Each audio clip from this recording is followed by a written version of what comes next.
It's been 1 week since mutinous soldiers ousted Niger's democratically elected president.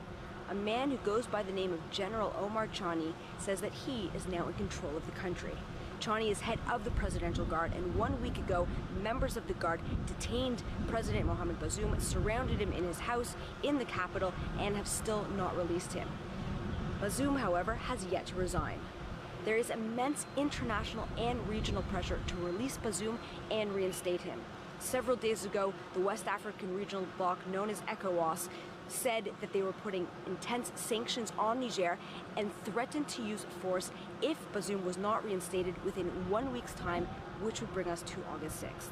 Locals in the capital, some people are in support of Bazoum and have organized protests in favor of the president. However, others are for the new coup leaders and are supporting them and are organizing anti-French protests. And they are waving Russian flags, saying that they want new partners, such as Russia and the mercenary group that Russia has been working with. The French, the United States, and other European countries have poured hundreds of millions of dollars of military aid and assistance into Niger to help train their armies, and in some cases, like the French, they have done joint military operations with their militaries. It's unclear now what will happen going forward, if these new junta leaders will work with these Western partners, or if they're going to look to other partners like Russia and the Wagner mercenary group, like other countries in the region have done with military coups such as Mali.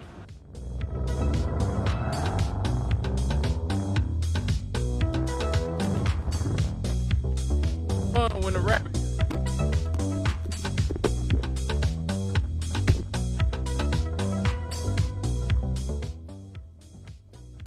It ain't much fun when the rabbit has the gun. I'm having microphone problems here. Woo! We are back here on Issues and Answers Friday. My Country with Scott Cannon. We are deep in the 7 o'clock hour. It's 7:20 p.m. So if you got something to say, give me a call, 219-885-1371. The number again, 219-885-1371. As you just heard, mutinous soldiers have overthrown Niger's democratically elected president, Mohamed Bazoum. They announced on state television that they had put an end to the government over the African country's deteriorating sanctions. The deteriorating security. They actually have declared their general as the new head of state, Abdurrahman Tchani. I hope I didn't screw that up. Is now in charge. Now, this is a big deal because Niger is seen as the last reliable partner for the West. Basically the last patsy state in West Africa in efforts to battle jihadists linked to Al-Qaeda and the Islamic group in Africa's Sahel region, where Russia and Western countries have vied for influence in the fight against Islamic fundamentalism. France still has 1,500 soldiers in the country who conduct joint operations with Nigerians. People from Niger are also called Nigerians. That is confusing. You know, Nigerians are in Nigeria, but also in Niger. They just spell it different. Nigerians are in Nigeria. Nigerians are in Niger, or Niger, as the smart people call it. Now, this actually adds Niger to the growing list of countries in the Sahel that are run by the military. Now, what is the Sahel? The Sahel region comprises of Senegal, Gambia, Mauritania, Guinea, Mali, Burkina Faso, Niger, Chad, Cameroon, and Nigeria. The Sahel's latest wave of coups kicked off in Mali in 2020 when President Ibrahim Boubacar Keïta was overthrown by soldiers led by Colonel Assimi Goïta.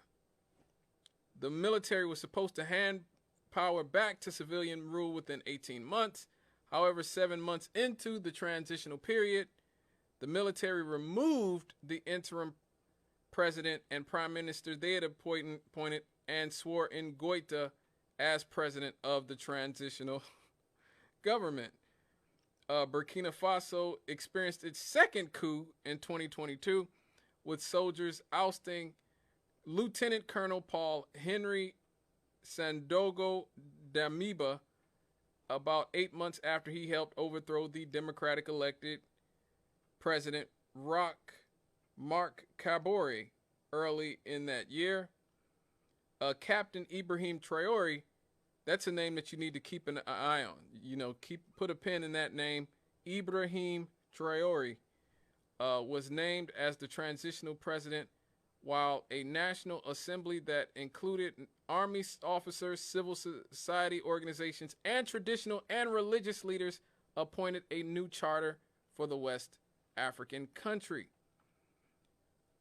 Sudan slipped under military rule in 2021 when officers dissolved the transitional government of Prime Minister Abdallah Hamdok, as well as the Sovereign Council, a power-sharing body of military officers and civilians.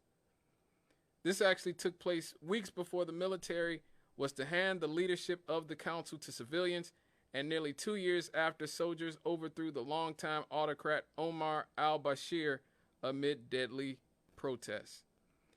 Chad has been under military rule since April 2021, when President Idris Deby, who had ruled Chad for more than 30 years, was killed while battling against rebels in the northern region. His son, General Mahatmat Idris Deby, took power contrary to constitutional provisions and was named the interim head of state within an 18-month transitional process set in place for the country's return to democracy. By the end of the 18-month period, the government extended Deby's reign by 2 more years, triggering protests that the military suppressed. The French embassy in Niger, in the meanwhile, has been attacked by protesters who are now waving Russian flags and marching through the capital. So what we're seeing now in Niger, the latest of these countries in the Sahel to fall, is that thousands of people are backing the coup. They're marching through the streets of the capital, denouncing France, shockingly, the country's former colonial power, and waving Russian flags. Demonstrators here are openly resentful of France, as you would guess, after hundreds of years of colonialism and slavery.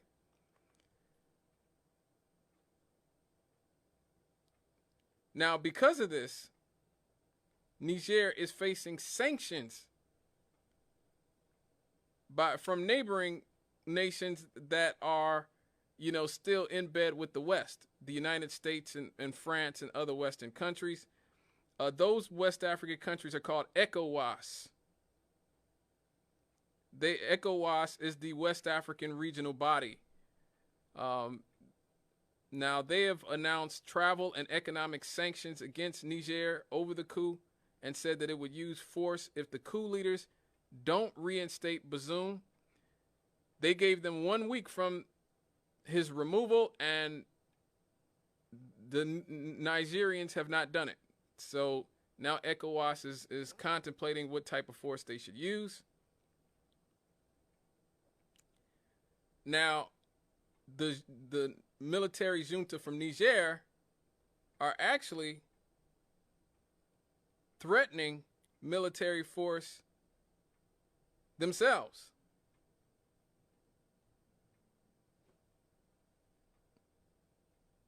So they're not backing down. Nor, in my opinion, should they.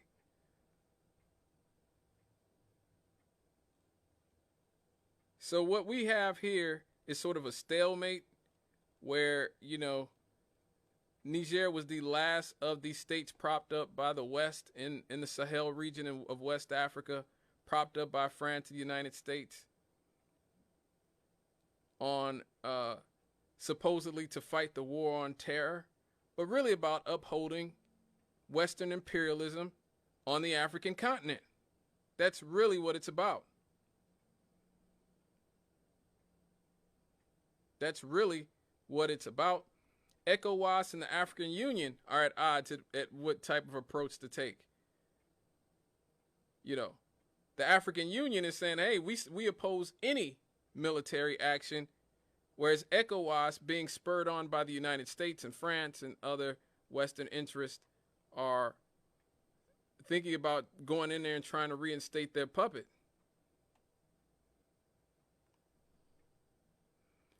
Well, it's also important to understand how far spread the resentment for the West in Africa is getting at this point, where in neighboring countries like Mali and Burkina Faso, which, as I stated earlier, are ruled by coup leaders who have all ejected the French from their countries. Now, these countries have said that any military action would be taken as an attack on their countries as well. Now, I told you to put a pin in that name, Ibrahim Traoré. He's the one who took power in Burkina Faso in September. He spoke to Moscow during the Russia-Africa summit. He criticized what he called imperialist neocolonialism. Now, listen to what this brother had to say. He said, the questions my generation is asking are the following, if I can summarize. It is, what do we not understand how Africa, with so much wealth on our soil, with generous nature, water, sunshine, abundance, how is Africa today the poorest continent? Africa is a hungry continent. And how come there are heads of state all over the world begging? These are questions we are asking ourselves, and we have no answer so far. We have the opportunity to forge new relationships. Note, he said new relationships. And I hope that these relationships can be the best ones to give our people a better future. My generation also asked me to say that because of this poverty, they are forced to cross the ocean to try to reach Europe and die in the ocean. But soon they will no longer have to cross, because they will come to our palaces to seek their daily bread. As far as what concerns Burkina Faso today, for more than 8 years, we've been confronted with the most barbaric and most violent form of imperialist neocolonialism. Slavery continues to impose itself on us. Our predecessors taught us one thing: a slave who cannot assume his own revolt does not deserve to be pitied. Wow. We do not feel sorry for ourselves. We do not ask anyone to feel sorry for us. The people of Burkina Faso have decided to fight against terrorism in order to launch their development. This brother is serious. He's being compared to the late great Thomas Sankara, who I've covered on here on this show a few years ago for the I believe it was the anniversary, the 35th anniversary of his assassination and overthrow, partially by, again, Western interests.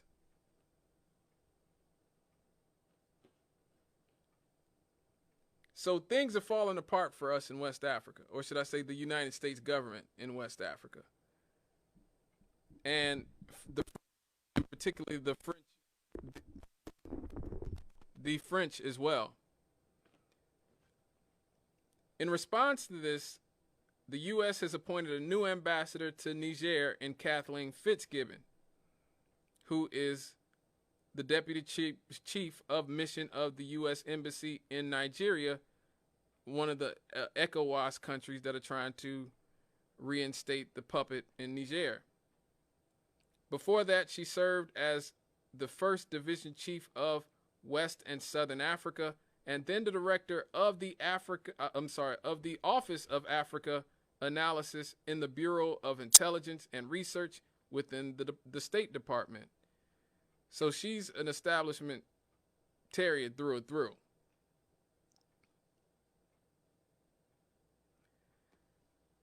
Now, why is this so important for us?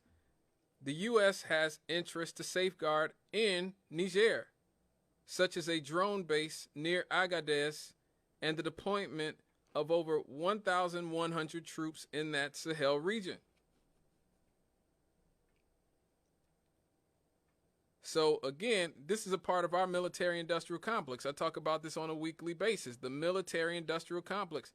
Almost 1,000 military bases spread out over the planet, and the Sahel region is one of those places that is particularly valued as a part of the complex. So how does this coup happen? It is a consequence of the militarization of Nigerian society by the United States and France, both of which have a strong military presence in the region. The recent destruction of civilian power and civilian leadership in Niger is one of the 9 sequences that has developed since the war on terror in that region. The fabrication of terror, the intervention of the United States of France in the region, and the consequences of the destruction of Libya. We talk about that a lot here as well. The financing of these groups and military groups in that region by France. So they killed Gaddafi, and Gaddafi told them, if you kill me, you get rid of me, you take me out of power, he said Europe is going to turn black. And he didn't lie. He didn't lie. That's why you have all those immigrants flooding into Europe. He used to take them on. He was a buffer state between Europe and the West. A lot of people don't know that. In the meanwhile, the United States has pumped more than $1 billion into the Sahel region. Not into feeding people or helping people, but into military facilities, military programs, and supporting military elements. In Niger alone, the United States has spent $500 million building a military base and military drone facilities in Agadez to support French exploitation, mineral and human resources in the country. And it's important to talk about that because the French are dependent particularly on the exploitation and plunder of Africa. They also have military personnel in Niger. When the military personnel were thrown out of Mali and Burkina Faso, they were actually redeployed to Niger. Why? Because the French need uranium.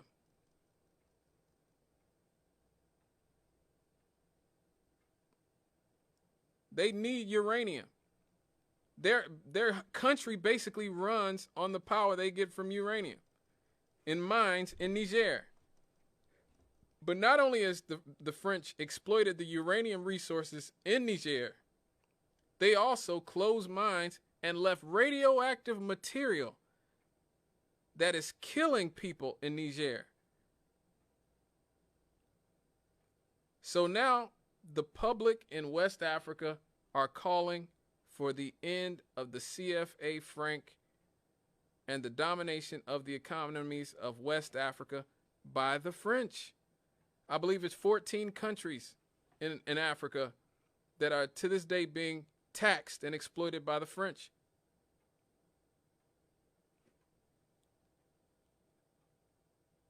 They are calling for the removal of the 240,000 French personnel in West Africa.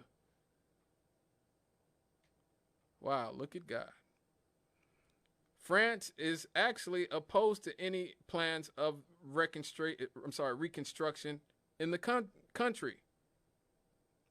Of course they are. There was a major plan in the region for the reconstruction of Niger, like the replenishing of Lake Chad, which lost 95% of its water resources due to climate change. The French have also been supporting Boko Haram. You know, Boko Haram is the group that kidnapped all those teenage girls in Nigeria. I think it was about 200 girls they kidnapped. The French have been supporting them.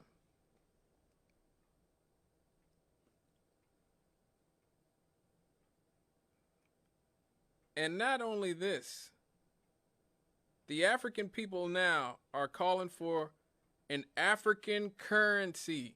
We talked about that going back to Monday. Me and Jonathan, who just called a few minutes ago, we were talking about that on Monday some years ago when Gaddafi was overthrown. Now the African people, now it's the West Africans. They are calling for an African currency so that they are not sending billions of dollars, up to $48 billion every year, to Western European countries. These people are abandoning the U.S. dollar. I talked about that a few months ago. The BRICS are actually meeting currently, I believe, as we speak. And there are countries all over Africa and all over Latin America who are trying to join the BRICS countries and wean themselves off of the U.S. dollar. The more countries wean themselves off of the U.S. dollar, the more expensive our lives in this country will get. So while I am a fan of justice, and I'm rooting for these people to be free finally from the type of economic and, let's be real, physical bondage that they have been living under, I can't say that I'm too happy about the fact that we're about to pay more for everything in this country due to the things our government have been doing and other Western imperialist governments have been doing.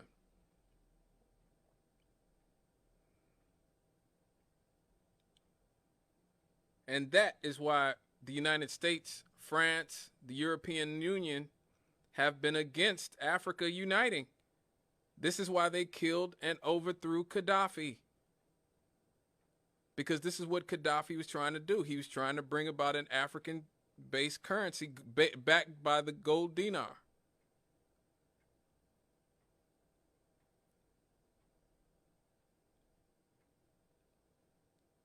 It would have prevented the outflow of resources from Africa.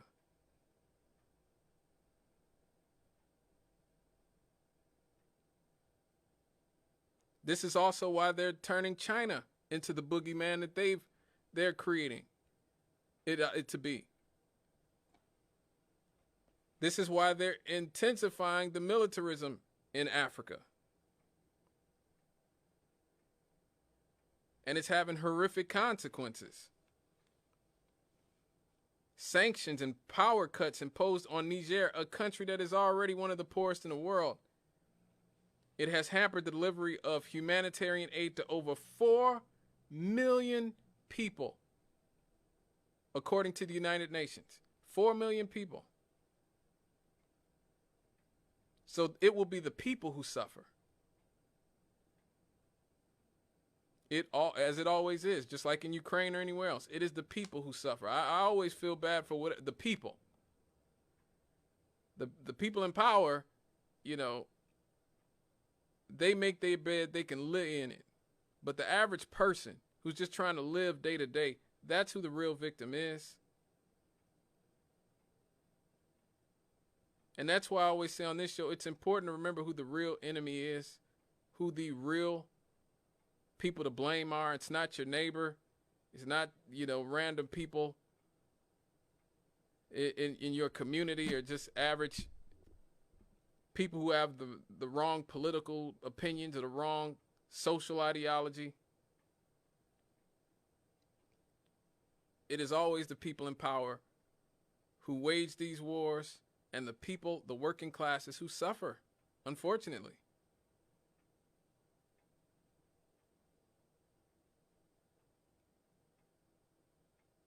It's important to remember that all African officers trained by the U.S. military have now taken part in 11 coups in West Africa since 2008. 11 coups since 2008 trained by us. You think anybody's going to feel sorry for us when our time comes with it? I seriously doubt it. And not the French either. The foreign minister of Mali has called on the United Nations to investigate France in the region. And the former prime minister of Italy has called for sanctions against France for the way they've conducted themselves in Africa.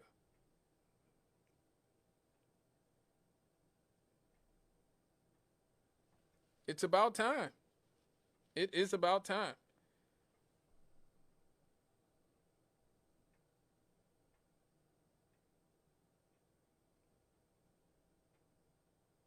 Meanwhile, in this country, you have the conservative wing, the right wing of the Biden administration, Victoria Nuland, who is also the one who helped overthrow Ukraine's government in 2014, which is why we're having this situation in Ukraine that we have now. When she was working under Obama,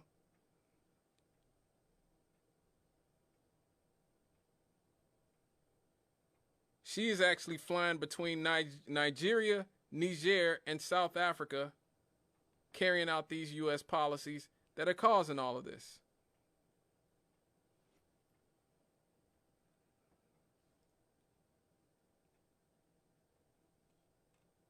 So what is the answer? The answer is for all the right-thinking people in this country to call for the removal of AFRICOM and the closing of U.S. military facilities in Niger.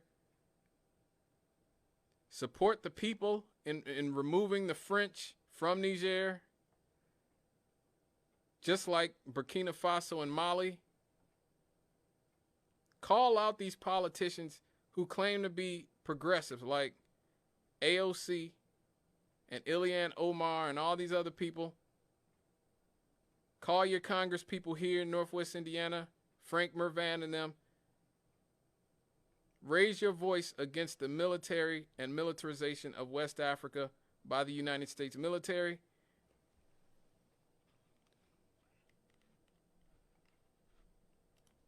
And call for investments in the people. Those people deserve to be invested in. After all that has happened to them, after all that our governments have done to them.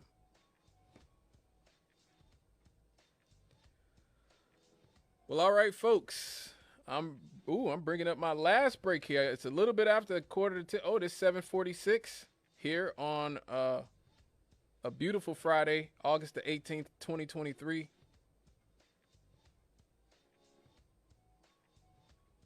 When I get back, I'll say goodbye to the godfather of black entertainment and get on out of here. Be right back after these.